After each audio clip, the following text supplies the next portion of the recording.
A esteatose, ela simplesmente vai ser descoberta no ultrassom ou acaba tendo sintomas de esteatose? Ela é mesmo, assim, na grande maioria silenciosa, né? Eventualmente, tem um leve desconforto na região do fígado, que é essa região mais superior aqui do lado direito, né, do abdômen, mas ela deve entrar nos exames de rotina, né? E tem alguns grupos ali que são indicados de fazer ultrassom, que são quem? São aqueles que têm a tal da síndrome metabólica. Então, por exemplo, a pessoa tem colesterol e triglicerídeo alto, tem indicação de fazer ultrassom de abdômen, né, para procurar gordura no fígado.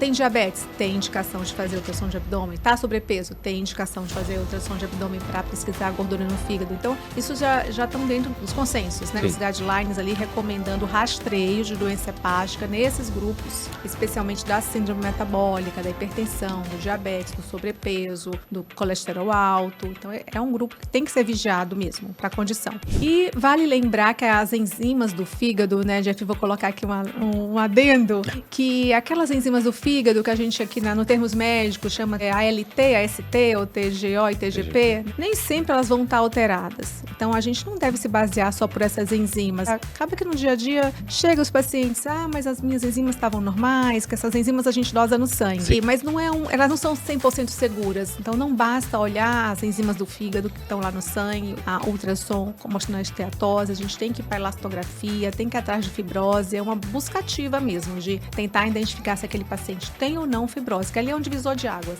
Aquele grupo maior não vai ter a fibrose, vai ter um grupo ali de 10 a 15% que vai ter a fibrose, aí sim que precisa ali ter um acompanhamento e entrar com medicação para evitar complicações ali no futuro. Hoje vamos falar sobre uma condição que atinge milhões de brasileiros, muitas vezes sem apresentar sintomas no início, mas que pode evoluir sim para quadros graves. A esteatose hepática, mais conhecida popularmente como gordura no fígado. Estima-se que mais de 30% da população brasileira tem algum grau dessa doença. E o mais importante, muitas pessoas só descobrem quando já estão em grau avançado. Para falar sobre esse assunto, nós convidamos a doutora Cristina Mello, gastroenterologista e hepatologista, com sólida atuação clínica e acadêmica. Formada pela UFAM, com especialização, doutorado e pós-doutorado em gastrohepatologia. É professora de medicina da UEA, idealizadora do Congresso Gastrohepato Manaus. Esse episódio é muito importante e você não pode deixar de assistir. Se você é profissional de saúde, tem um consultório e não sabe como investir para ele crescer e você viver dele, eu tenho uma solução maravilhosa para você.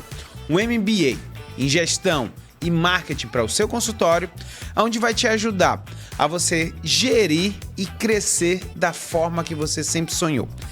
Esse MBA, ele é completamente EAD e ele tem a chancela da Anhanguera, que é um dos maiores centros educacionais do nosso Brasil. Então, se você tem interesse ou você conhece alguma pessoa que tenha, bate aqui no QR Code na tela, conheça o nosso site, entenda quais são as aulas e o que você vai aprender para você crescer na sua profissão.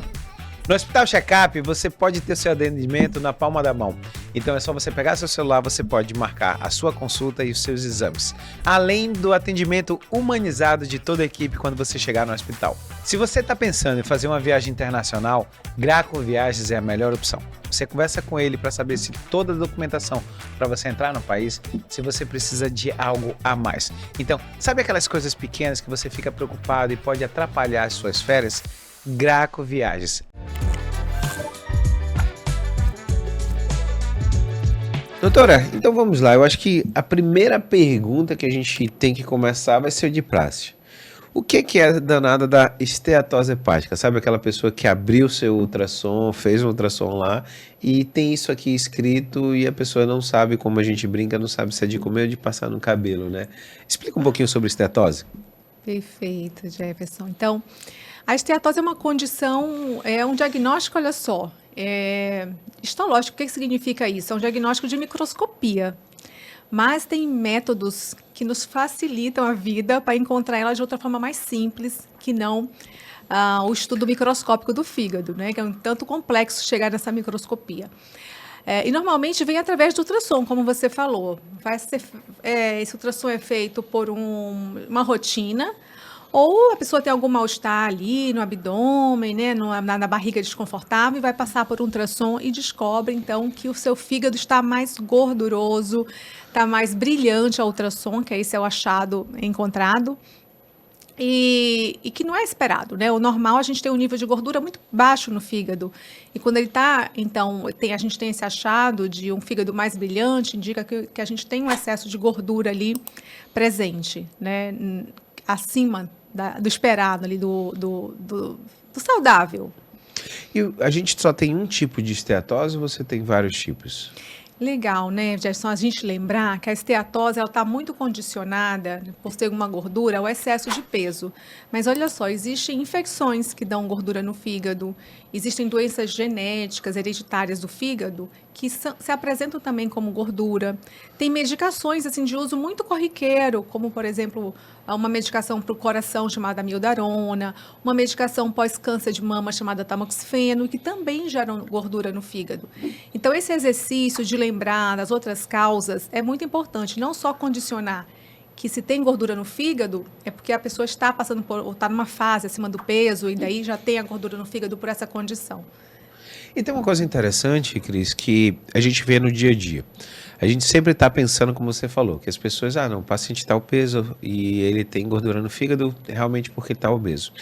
Mas vamos trazer aquele magrinho que tem uma alimentação completamente desregrada e que ele também pode ter esteatose hepática. É verdade? É verdade, olha só, não é uma condição exclusiva de quem está acima do peso, né? A esteatose, ela vem muito dos nossos hábitos alimentares, como você falou, é aquele magrinho que come errado, que é sedentário, que não se movimenta, que não tem uma atividade física ali regular, que é o chamado falso magro. Sim. Né? Ele está ali na boa forma, mas a proporção de gordura e músculo não está bacana no organismo dele.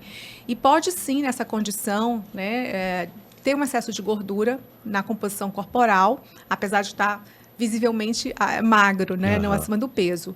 E sim, isso tem a ver com os hábitos, especialmente os hábitos alimentares.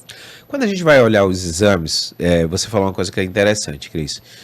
Geralmente está chegando os pacientes para você porque simplesmente fizeram, vamos dizer, as mulheres vão no ginecologista, faz aquele bateria de exame, Rotina, aquele check-up. né? O homem vai no cardiologista, ele também está pedindo os exames. E sempre tem aquela preocupação inicial, primeiro com o colesterol. Existe realmente essa ligação? É o colesterol alto que vai fazer com que tenha gordura no fígado? É a primeira pergunta. E a outra, o triglicerídeo também tem algo a ver com a esteatose?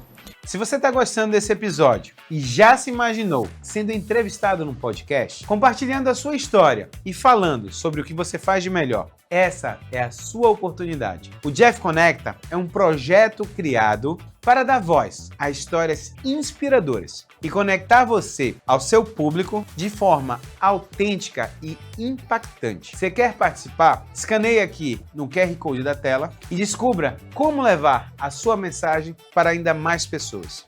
Sim, né? Então, esse excesso de gordura no sangue, que ganha o nome de colesterol, triglicerídeo, eles têm uma relação direta com a presença de gordura no fígado.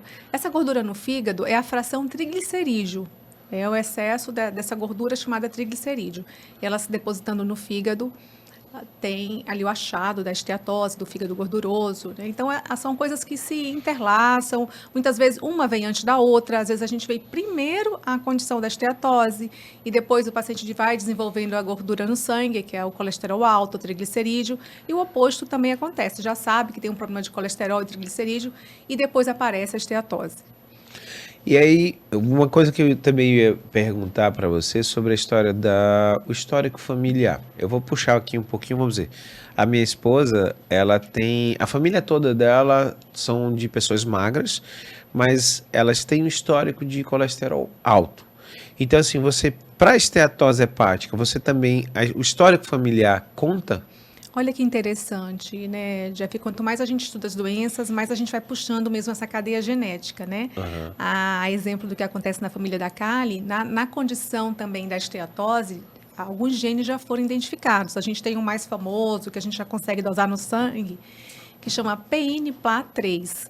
Então, a presença desse gene, ele predispõe, né, coloca ali em risco do desenvolvimento de uma esteatose mais agressiva.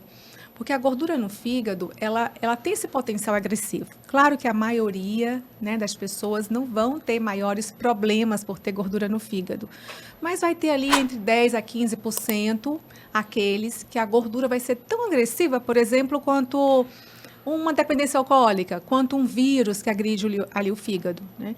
Então, sim, a condição genética está bem estabelecida. A gente pode, inclusive, dosar agora nos laboratórios, no dia a dia, identificar esse gene e poder selecionar aqueles pacientes que têm esteatose com risco maior de uma doença evoluir para um quadro mais avançado.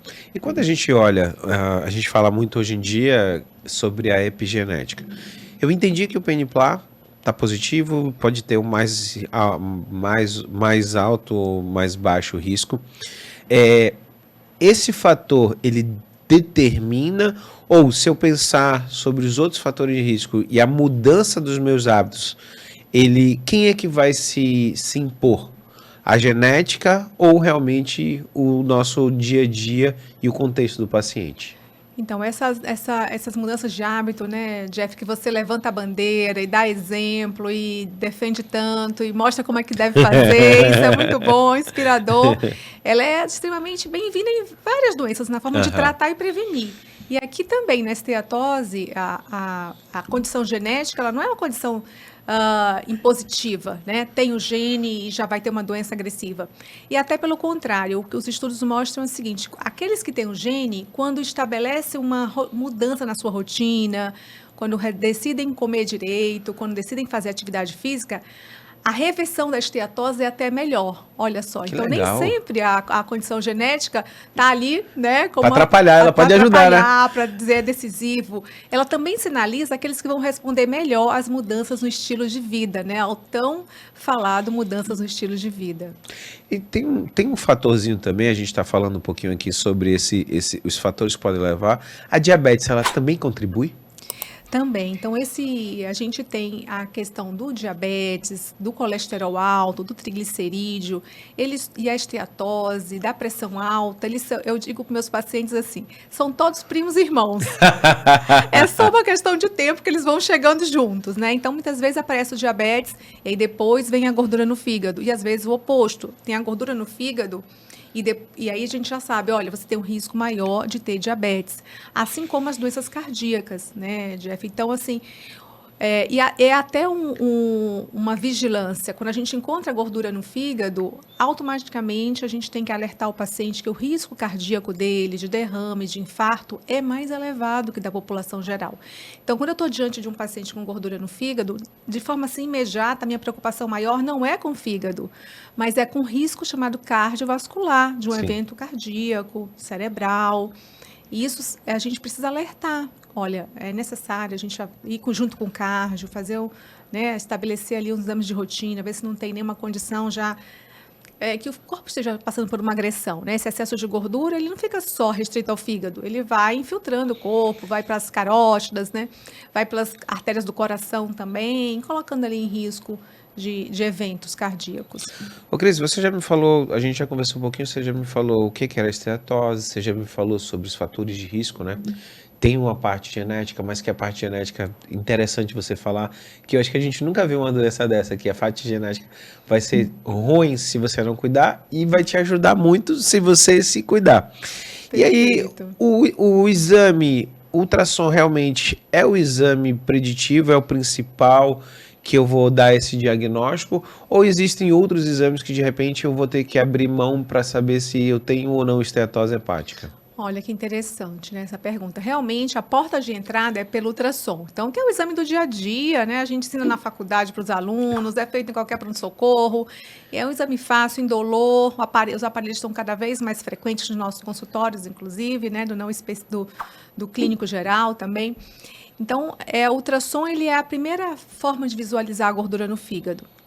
Mas a partir do momento que eu identifico que essa pessoa tem gordura no fígado, eu preciso dar um passo a mais. Por quê? Qual é a minha preocupação? Eu quero saber se essa gordura ela está gerando um processo de inflamação e essa inflamação está gerando cicatrizes. Então, meu ponto de interrogação agora passa a ser: Existem cicatrizes ou não? Essa gordura está deixando. Então, é um divisor de águas. E como é que eu avalio cicatrizes? Que é a fibrose. Existem testes sanguíneos que nos ajudam, até tem nos aplicativos de fácil acesso, de livre acesso. E tem também um exame que é feito por ultrassom, que chama elastografia. A elastografia, ela mede justamente a rigidez, o quanto que aquele fígado está caminhando para um processo de fibrose, cicatrização. O que é a fibrose? É a trilha da cirrose lá no futuro.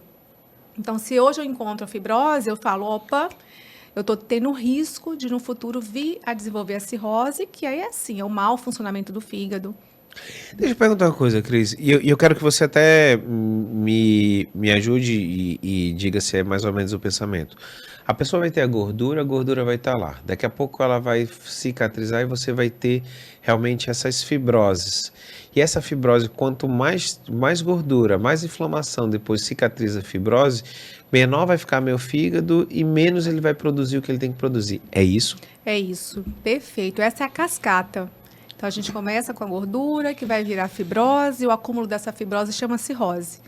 E quando a gente tem uma fase avançada já da cirrose, aí sim o fígado não funciona, né? E aí vale lembrar que o fígado tem inúmeras funções, vamos puxando, né? A brasa, sim, a sardinha pro outro lado, mas com certeza.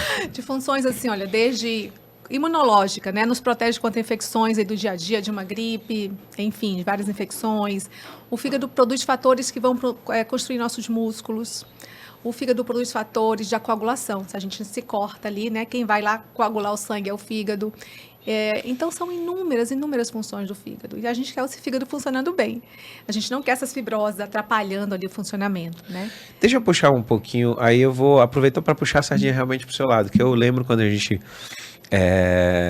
Turma, a Cris é uma grande amiga, esposa de um grande amigo, a gente tem viagens juntos e tudo, mas eu lembro muito bem quando você fez o seu curso de elastografia, e é interessante dizer para as pessoas, porque a elastografia, primeiro, poucas pessoas fazem, segundo, a gente tem que entender que quando você faz um exame de ultrassom da elastografia, que você vai ver ali se tem a cicatriz, se tem fibrose ou não, ele é examinador dependente. Então, sim, assim, uma pessoa que é especialista, porque eu vejo que ainda bem que o ultrassom hoje em dia é muito barato, muito mais fácil acesso. Então, assim, a gente já começa a ver um boom. Tanto que eu te chamei aqui, porque eu vou te ser sincero, eu não lembro a última vez que eu vi um ultrassom, que eu vou ver a tireoide, mas tá lá todos os exames.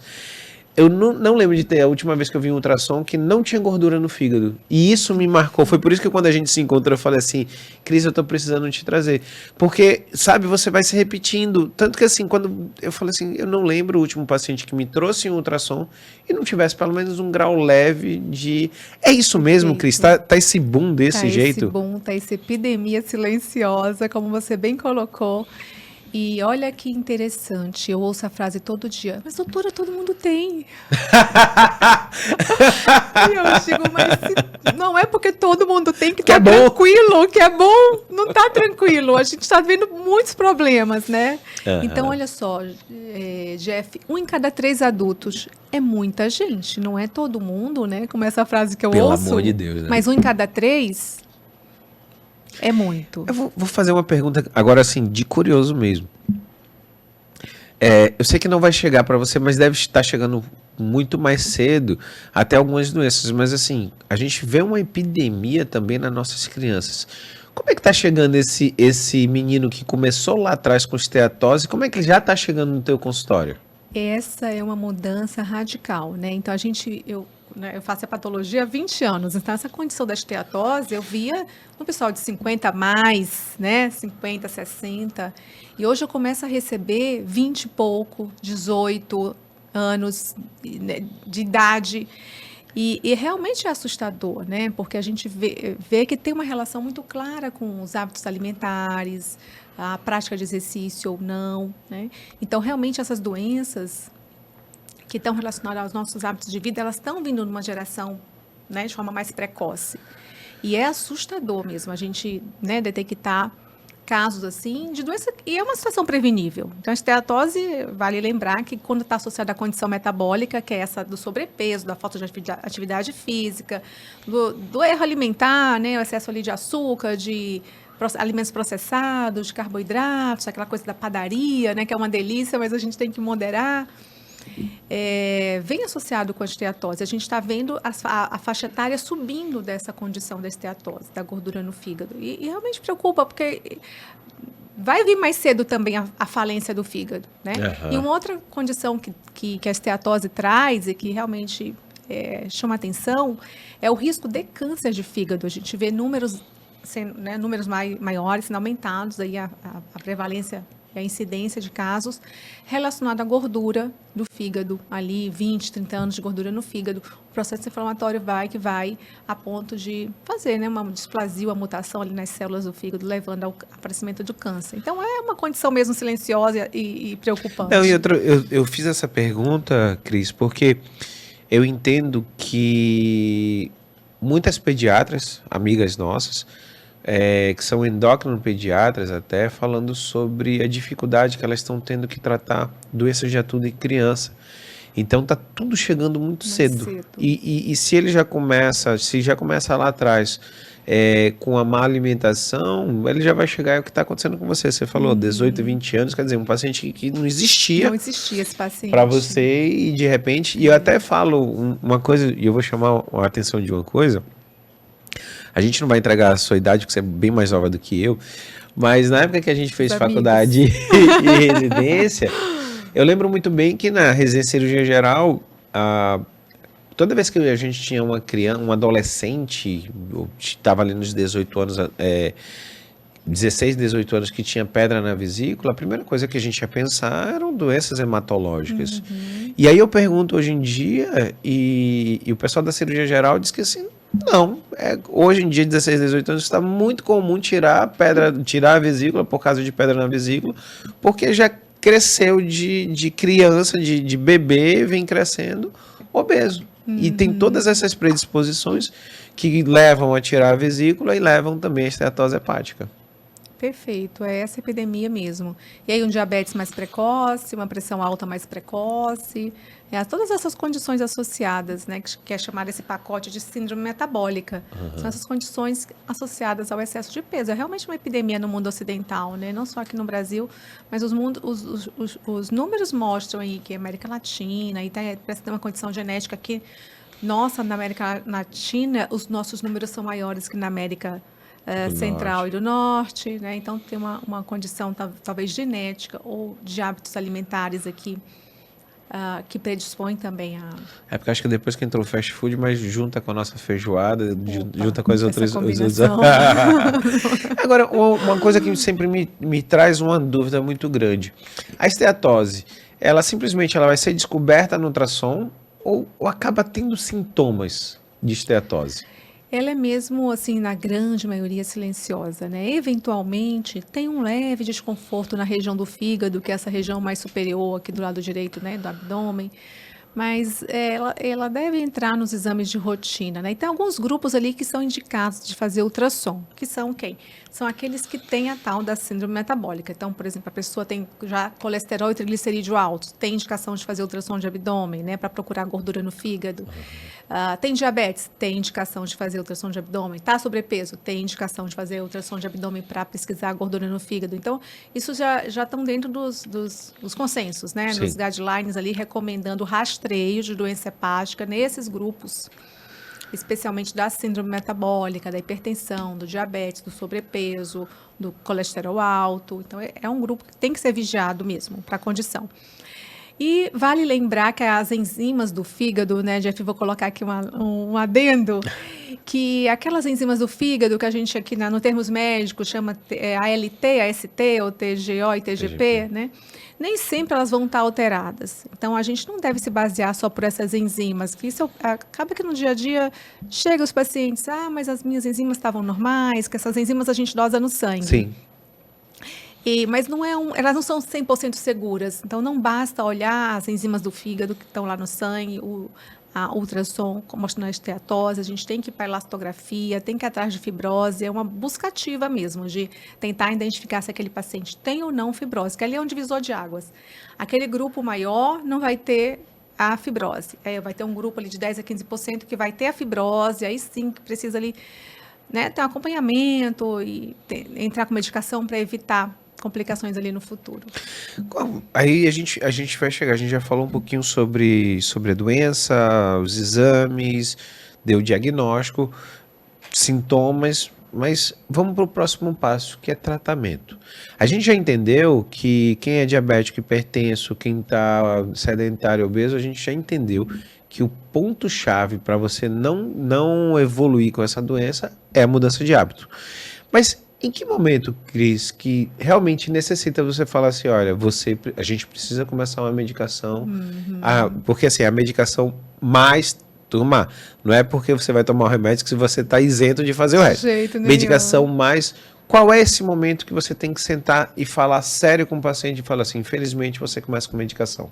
Exato, então o divisor de águas é a presença de fibrose, né? Se eu identifico a fibrose ou por testes sanguíneos que tem nos aplicativos fáceis aí do dia a dia, nos sites, ou identifico a fibrose pela elastografia, que é o método feito por ultrassom. A partir do momento que esses exames indicam que o paciente tem cicatrizes, que essas cicatrizes elas então são evolutivas, esse é o momento de definir tratamento, né? E o que é o tratamento? Não é um suco detox. Não passa por aí, né? A gente realmente tem que ver as condições que rodeiam esse paciente quando a gente tem o achado da fibrose no fígado. Então, se ele está acima do peso, eu preciso investir nessa questão do perda de peso, de voltar ao peso proporcional à altura. Se ele tem a condição do diabetes, eu preciso ajustar esse diabetes, ver se ele está bem controlado, se a alimentação está adequada. Se tem dislipidemia, o excesso de gordura no sangue, tratar a gordura. Então, olhar para o entorno, né? Esse paciente vem com o entorno. E tratar esse entorno é fundamental. E aí passa pelas medicações. Existem medicamentos que melhoram esteatose e gordura, que revertem fibrose, que até um então, tempo, né, atrás era uma condição sempre progressiva, né? Não existia medicamentos que interrompessem a fibrose. E a gente está vendo lançar, chegou um, chegou outro. Então, as medicações para fibrose estão chegando, já estão estabelecidas e ela vem melhorando, né? E esse entorno é essencial, né? A mudança de estilo de vida, que aí passa por se movimentar mais. Todo exercício é bem-vindo, todo movimento é bem-vindo, né? Se puder ser uma coisa estruturada dentro de uma academia, ótimo. Mas se só der para andar um pouco mais, estacionar um pouco mais longe, descer um ponto de ônibus mais distante do trabalho, trocar o elevador pela escada, isso também já ajuda muito, né? Tem aquela ideia de a gente ter entre 8 a 10 mil passos por dia, ou 150 minutos de atividade física por semana. Então, se movimentar é remédio. Exercício é remédio, né? Então, essa frase a gente tem que falar a cada consulta para todas as doenças, né? Mas aí eu vou entrar em uma outra coisa que é muito difícil para a gente, porque toda vez que eu vou puxar na faculdade, a gente sempre soube falar sobre doença, sobre tratamento medicamentoso, cirúrgico, mas a gente não aprendeu na faculdade sobre saúde. A gente zero, não tem nada na faculdade que alguém fale pra gente sobre como ter saúde. Mas o jogo agora, Cris, quando a gente chega 2025, onde você entende que o paciente, o que ele está chegando da esteatose hepática, na realidade é só o reflexo de um monte de coisa errada. E não adianta você querer apenas modificar a esteatose, porque ele não é só o fígado, ele é a pressão, ele é a glicose, ele é o processo inflamatório. Como é que você vê hoje em dia esse tratamento e a sua ligação com os outros profissionais para realmente tentar trazer esse paciente para uma vida mais saudável? É isso mesmo, olha, você pegou no ponto-chave. Esteatose, o hepatologista não trata só. É preciso ter uma rede ali de apoio junto, né? Então, desde o educador físico, parceiro, fisioterapeuta, para instituir uma atividade física para essa pessoa. E é importante a gente conscientizar que não é só os remédios, não vai ser só aqueles comprimidos que estão na receita. A gente precisa ter esse parceiro junto, né? Da atividade física, do educador físico. O nutricionista, a nutricionista é essencial na condução, de estar ali junto mesmo, mês a mês, a cada 2 meses, fazendo essa avaliação em conjunto com o paciente, dando esse apoio, orientando na ingesta alimentar. Porque não é para passar fome, né? É para comer certo, é para se alimentar, é para comer. E para comer certo, né? Fazendo boas escolhas. A gente, através dos alimentos, a gente também se cura. Então, tem uma dieta que é mais assim indicada para doença no fígado, que chama de dieta mediterrânea. Sim. Que nada mais é do que a dieta que predomina as carnes brancas, né? Peixe ou frango, na maioria dos dias, alternando com carne vermelha na minoria dos dias da semana ali. Muitos vegetais, quanto mais verdes, mais laranjados, melhor é para o fígado também. As sementes, né, oleaginosas, os grãos. Então, essa alimentação de dieta mediterrânea, que a gente adequa aqui também para a nossa região, ela traz muitos benefícios para o fígado. O café é remédio para o fígado. Poxa, Café que legal. protege, Então eu tô protegido, graças a Deus. Pronto. Então, ter o café ali 2 a 3 xícaras, não é pouco. São Sim. 2 a 3 xícaras ao longo do dia, bastante cafezinho, sem açúcar, né? Por favor. E ele também previne fibrose, previne câncer de fígado. Então, o café é um sucesso no mundo do fígado. E se a gente for ver, lembra não sei se você assistiu na Netflix, as Blue Zones, onde a gente vê as pessoas centenárias. Interessante, né? E o quanto é interessante que, assim, a cura e a doença, ela vai vir do mesmo lugar, dos seus alimentos, né? Então, quando a gente fala sobre a dieta do Mediterrâneo, para quem nunca ouviu essa história, na realidade, a história da dieta do Mediterrâneo, pós-guerra, eles não comiam carne porque era o que eles vendiam para ganhar dinheiro. E eles tinham que comer o que eles plantavam e o que eles podiam pescar, que era o peixe. E aí a gente vai ver que não é um passo difícil, mas eu observo, Cris, e eu sei como você criou os seus filhos, que, vamos dizer, o que você faz com seus filhos, o que hoje eu faço com os meus filhos, não é o comum. As pessoas gostam muito do que é mais prático, o que é mais fácil. Então, assim, o multiprocessado, é mais fácil eu abrir um pacotinho e dar algo que já está pronto, do que eu ter que perder meu tempo dentro de uma cozinha, né, fazendo comprando verduras. Então, assim, lá em casa, às vezes a gente, ou às vezes até 2 vezes por semana, tem que parar para comprar verdura. Né? Dá trabalho. Dá trabalho ter uma geladeira ali com umas ofertas assim mais saudáveis. Qual é a dica que você fala para os seus pacientes ali no dia a dia, para esses pequenos passos? Porque você falou uma coisa que é interessante. Você falou que, assim, não precisa ser radical, né? Não precisa ser radical. Você só tem que comer bem. Como é que esse início de conversa você aborda esse paciente, até porque antes dele chegar no nutricionista, que às vezes ele também tem a dificuldade, porque o pensamento dele é, eu vou chegar lá no nutricionista, pronto, ela já vai mandar parar tudo que eu gosto. Sim, é verdade. E também tem essa expectativa, né, do médico resolver tudo, mas realmente nessa situação a gente precisa desse apoio. E a nutrição, eu digo sempre, é importante comer, né? A gente não quer ninguém passando fome, nosso alimento, nosso combustível são os alimentos, então a gente tem que estar ali com uma boa alimentação para começar o dia. Então, eu digo sempre assim, tenha à sua vista um alimento saudável, né? Isso é uma dica de todo nutricionista também. Então, se o que está ali por cima, deixa sempre uma banana ali, fácil, abastece, vai mais de uma vez no supermercado, na feira, deixa uma banana à vista. Porque quando a gente não vê esse alimento saudável à vista, a gente vai atrás de coisas nos armários, né? Uma bolacha na geladeira.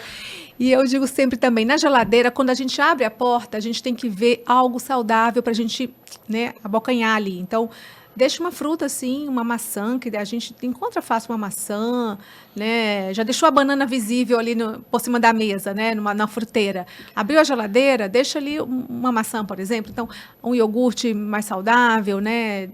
Deixa essas coisas saudáveis, de fácil acesso. Porque quando a gente não tem, na hora da fome, a gente vai procurar alguma coisa, uma guloseima. Então, é importante a gente identificar, né, e facilitar a nossa vida nesse sentido, para a gente não escorregar e fazer escolhas ruins. Mas eu sempre digo assim, separa um dia para as coisas, né? Assim, a gente compra um sorvete no final de semana, mas não é aquele pote que vai durar a semana toda. É um pote que só dura no domingo, né? Que acaba Que ali acabou. Segunda-feira não tem mais. Já fala para os meninos, termina logo, porque isso, é para não ter... Exato. Então, assim, a gente tem que ter, eu acho que tem que ter, né? Tem que ter o sorvete, tem que ter o docinho. Sim. Mas esse equilíbrio realmente é difícil. Não, né? eu te perguntei muito, Cris, porque assim, para mim tem duas premissas. A primeira é não ter em casa o que é do fim de semana, é o que você falou. Sim. Se eu boto um pote de sorvete na geladeira durante a semana, fácil, você e as crianças vão ficar abrindo ali pegando. Então, se não tiver, olha só, não tem, come. Acabou. Exatamente. E eu vejo muito, e eu sou muito adepto, quando a gente vai falar sobre nutricionista, sobre você adaptar para a pessoa, porque você falou, olha, você abre ali a geladeira. Pô, se você tem uma maçã, se você tem uma pera, você gosta de manga, você gosta de uma tangerina. Então, assim, se você já inicia uma alimentação mais saudável do que você deixar lá um pedaço de bolo, Sim. do que você deixar um sanduíche, se você... E a gente vai para muito prático. E eu acho que uma outra dica que eu gosto de falar para as pessoas é assim, sempre pense no próximo refeição. Se você está no café da manhã, você fala, pô, o que eu vou jantar? Pô, deixa eu tirar logo o peixe, deixa eu tirar logo o frango, deixa eu tirar logo as coisas da salada. Se é você que faz, poxa, por que na noite anterior você já não deixa a tua salada pronta? Porque eu tenho certeza, e isso eu posso dizer, pô, você me conheceu com 120 quilos. Se você chega em casa morrendo de fome, tem uma salada, tá tudo direitinho já. Sabe aquele franguinho ou peixe que você vai botar só no airfryer, ou se você vai botar só pra assar ali, fazer alguma coisa rapidinho? Pô, você vai comer aquilo. Agora, se você chega, não tem nada pronto, a coisa mais fácil é abre o pão. É muito saudável. Pão, bota uma fatia de queijo, bota uma fatia de presunto. Mortadela e vai, né? Essa programação, ela é importante, né? A gente precisa mesmo desse tempo de se programar e se organizar ali as refeições da semana, né? Apesar da correria do dia a dia, esse tempo, ele é necessário. Não tem muito para a gente correr, né? Sim. A gente precisa dedicar um tempo o que a gente vai comer durante a semana, fazer uma programação. Eu acho que a tua dica é perfeita, é se antecipar. Não deixar na hora da fome decidir o que você vai comer, que aí você não vai fazer, errada, né? não vai dar certo essa decisão. Olha só, eu queria trazer uma outra coisa que é tudo muito novo. A gente agora tem as canetinhas para emagrecimento. Essas canetinhas, quando a gente vai falar sobre esteatose hepática, ela é bem-vinda por causa da perda de peso? Ela pode ter algum efeito também sobre o fígado? Fala um pouquinho sobre essas canetas. Olha, que atual, né? Esse assunto é muito atual, e veio de uma forma muito animadora no mundo do fígado, né? Da hepatologia. Os estudos que saíram já para o final do ano, o uso da semaglutida, que é uma das substâncias, né? Que é um hormônio, inclusive, que nosso corpo produz, né? Está ali na Sim. forma comercializada, mas a gente já nasce com ele. Então, a semaglutida, ela tem um efeito benéfico no tratamento da gordura do fígado, né? Tanto na regressão da gordura em si, como naqueles casos mais graves que estão evoluindo com fibrose. Então, realmente, ela é mais uma opção de tratamento, né? Mas, como você já adiantou ali, né, minutos antes, não dá para ficar só com a medicação. A gente realmente tem que fazer o dever de casa, se movimentar, ajustar a alimentação, a nossa geladeira. Né, e é uma caminhada, é uma jornada, né, esse processo do tratamento da gordura no fígado. São vários passos. Não é de um dia para o outro, não é de um mês para o outro. É uma mudança do estilo de vida. Não é, e esse momento, eu estava falando, eu entrevistei algumas pessoas já falando sobre o assunto, mas eu tenho sempre uma opinião assim. Eu entendo que às vezes tem pessoas que não têm a força de vontade de começar. E às vezes a semaglutida é uma opção muito boa para pelo menos a pessoa baixar o peso para começar. E tem as pessoas que realmente começaram a mudança do estilo de vida, que essa medicação ela vai ser só algo que vai dar uma ajuda para que a coisa venha mais rápido. Mas eu acho que o principal, e você falou brilhantemente, são as pessoas que esperam que essa medicação simplesmente, olha, eu vou usar essa medicação para ela me emagrecer, e não muda o hábito, não muda a sua alimentação, não vai fazer o esporte, continua na frente da televisão, continua sedentário e não consegue entender que o passo não é só não é só fazer a aplicação da caneta e deixar a vida levar porque você simplesmente parou de usar a medicação, volta tudo de novo. Não é isso, Cris? Perfeito. Então, não tem um milagre, tem um trabalho, tem um processo ali, né, ao longo desse tratamento, da resolução. Mas vale lembrar que tem cura, né? Tem Sim. cura, é uma condição curável, reversível. Claro que quanto antes a gente começar, melhor. Claro que os níveis mais avançados a gente vai ter mais dificuldade em chegar numa cura completa, uma alta, mas em níveis iniciais é totalmente possível, isso a gente vê no dia a dia. Então, é uma condição reversível. A gente tem que lutar por isso. Um diagnóstico precoce, um tratamento precoce, a gente tem resultados bem melhores, né? Cris, eu vou fazer uma pergunta que não é o comum, mas eu queria que você trouxesse seu entendimento. Se de repente fosse você, a pessoa que tivesse uma canetada, se a gente pensar em políticas públicas, o que você entenderia que a gente poderia trazer como política pública nacional que ia melhorar os pacientes ou que fariam com que as pessoas não fossem para uma esteatose hepática? E a gente está falando de esteatose, uma das doenças de todas as doenças metabólicas, Sim, né? isso mesmo, né, Jeff? Então, o olhar ali, a gente precisa aumentar esse olhar mesmo, né? Então, olhar para as doenças metabólicas, olhar para a obesidade. O que está acontecendo com a nossa população? Os nossos índices do IBGE mostram que o Amazonas tem as mulheres mais pesadas do Brasil. O que está acontecendo? Então, é um problema de saúde pública, né? A obesidade está trazendo a diabetes, está trazendo a gordura no fígado, está trazendo o colesterol alto, está trazendo infartos e derrames, né? Acidente vascular encefálico.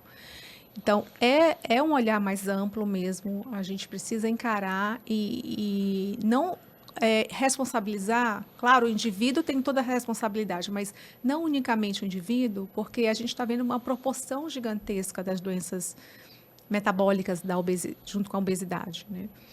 Então, é difícil, porque a gente precisa ver desde a alimentação, qual é a oferta alimentar, porque o que está acontecendo com o movimento, que as pessoas não estão se exercitando, o que está sendo de oferta de praça de esporte perto de casa, de segurança para as pessoas andarem na rua, né, de transporte público. Olha só, teve um estudo muito bonitinho americano, que eles iam inaugurar uma estação de metrô, né? A gente não tem muito essa realidade no Brasil, mas só para dar exemplo como o transporte público impacta. E eles foram naquele bairro que ia inaugurar a estação de metrô, e aí mediram circunferência abdominal e pesaram todos os habitantes daquele bairro. 6 meses depois, inaugurou a estação de metrô, ok? 6 meses depois, os pesquisadores voltaram lá, pesaram e mediram todo mundo de novo. Todo mundo mais magro. Por quê? As pessoas deixaram o carro em casa para usar o transporte público, se movimentaram, subiram e desceram, pegaram escadas, né, não tiveram essa facilidade de estacionar o carro pertinho do trabalho. Então, olha só, até o transporte público, ele ajuda as pessoas a se manterem em forma. Uhum. Então, olha como é complexo. Passa pela alimentação, passa por ter opções de esporte, passa por ter transporte público, até passa pela segurança pública também, da gente poder andar nas ruas, né? Não, e quando eu te pergunto isso, uma complexo. coisa que vem na cabeça Sim.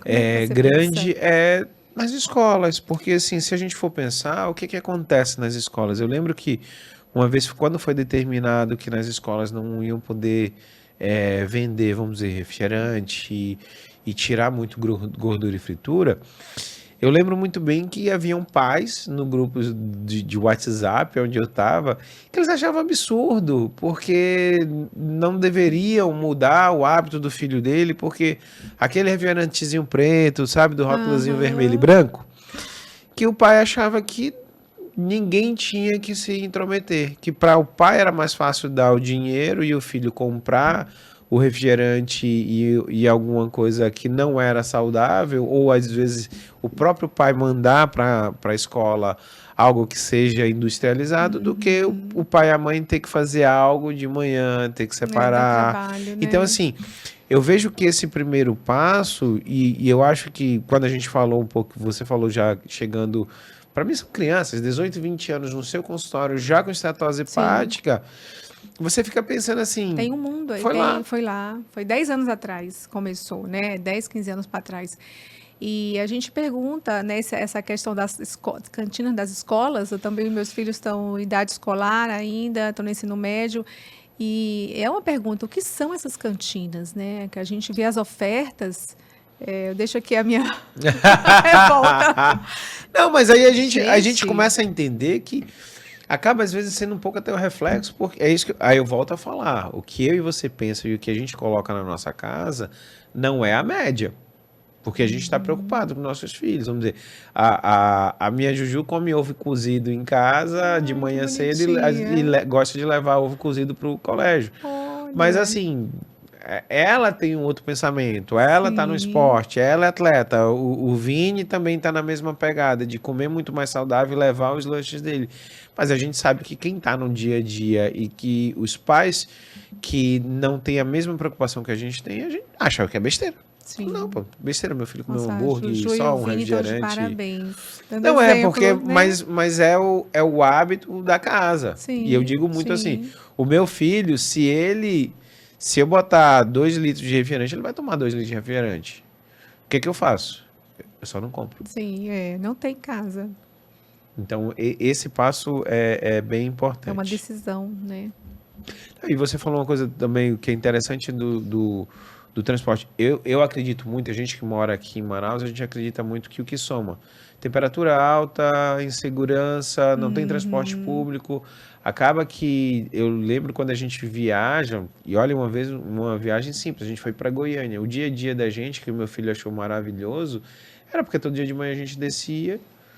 E aí a gente ia pra padaria andando, a gente ia no frigorífico andando, a gente ia no supermercado andando. Então, assim, era uma vida que a gente não tem aqui, que a todo momento a gente tem que estar no carro, com ar-condicionado, preocupado Muito com a segurança. com segurança. Então, as coisas vão se somando. Pessoal, eu queria agradecer muito, Cris, a sua presença aqui. Queria dizer para você que sofre de problema já, você já fez ultrassom, você já deu gordura no fígado, pelo amor de Deus, assiste tudo de novo. Aprende com a doutora Cris. E eu quero que você deixe as suas últimas palavras para as pessoas que estão nos assistindo. Primeiro, imensamente, agradeço imensamente o convite. É uma honra, né? Eu não sabia que eu ia parar aqui nesse lugar tão chique. Fui nervosa. Mas realmente eu te admiro pelo teu trabalho, né? De você vir, se comunicar, se expor e levantar a bandeira de mudança do estilo de vida, dar o exemplo, né? Eu acho isso assim... o médico ele tem esse papel educador muito forte, né? E serve de exemplo para os seus amigos, para os seus pacientes, né? Para os seus familiares, é muito bacana. E o teu trabalho também é fantástico de trazer, dar oportunidade de a gente falar, de tornar a medicina, né, mais palatável, mais acessível. Ô, Cris, eu achava que quando eu ia começar o podcast que eu ia ensinar as pessoas, na realidade eu venho aprender. Porque imagina que tudo que você traz tudo muito novo. E assim, a escolha de você estar aqui é porque você é uma professora, você é doutora, você sempre está com esse hábito de estar na frente, de trazer coisas novas. Então, assim, só que o que faltava só, Cris, é o que eu consegui fazer hoje. É assim, eu trazer você dos bancos da faculdade para cá, para passar, porque eu imagino que tanto o nosso Instagram quanto o nosso no YouTube, o vídeo que você vai ajudar muitas pessoas que precisavam saber pequenas coisas, mas que às vezes vai até doer um pouquinho quando elas escutarem, mas tem que mudar, né? Mudanças, né? Então, além de agradecer a mensagem, a gente ter a oportunidade de discutir, de trazer mais informações sobre a questão da gordura no fígado, que é uma epidemia silenciosa, como bem ficou colocado o nome desse podcast. Para a gente ficar atento, os adultos eles têm um risco maior de gordura no fígado. Se você tem uma condição que é a chamada síndrome metabólica, que é o diabetes, a pressão alta, o excesso de gordura no sangue, o sobrepeso, obesidade, é necessário rastrear, olhar com cuidado para a situação do fígado, começar com ultrassom, pesquisar critérios para a fibrose, que essa fibrose ela é agressiva, ela pode se transformar em cirrose, que é o mau funcionamento do fígado, ou até em câncer de fígado. Esses números são crescentes, não só nacionais, mas aqui no mundo ocidental como um todo, vem crescendo. Então, é uma condição de alerta, né? Para a gente ficar atento, levar uma vida leve, mas ficar atento aí aos nossos fatores de risco. Com certeza. Turma, um beijo grande. Até o próximo Jeff Podcast.